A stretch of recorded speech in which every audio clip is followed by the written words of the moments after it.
This will be a quick video on the final keyword in the required args constructor. The final keyword makes a field immutable. This means you can't change it later. Another way of saying this is there is no setter method. If you can't change it later, then you also need a required args constructor, meaning the constructor with all of the required fields or final fields is mandatory. Here we have a Java class called tweet. It has a private string text and a private int number of likes. It has a no arguments constructor, getters and setters, and the toString method. Let's go ahead and change one of the fields to final. Once I do this, you can see the red squiggles. It says variable text might not have been initialized. Let's go ahead and add the constructor. So this is your required args constructor. Every field that is final must be passed in through the constructor.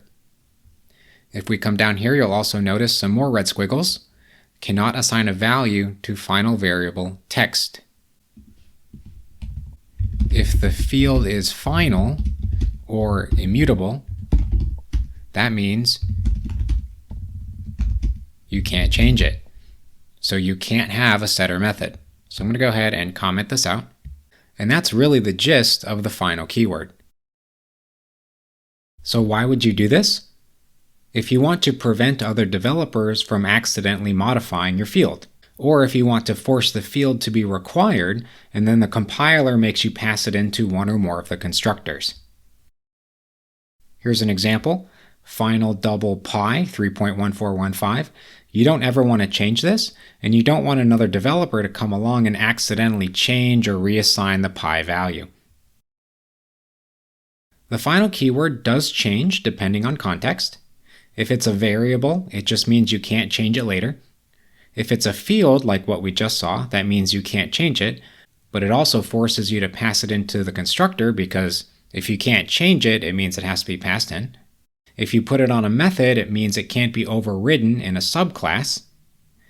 If you put it on a class, it means that class cannot be extended.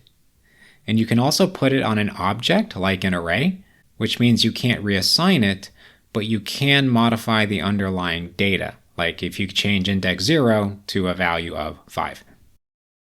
And again, the idea is kind of the difference between a junior developer and a senior developer. A junior developer is just trying to get the code to work, but a senior developer knows that someone else might come along and mess it up. And do the homework. Good luck.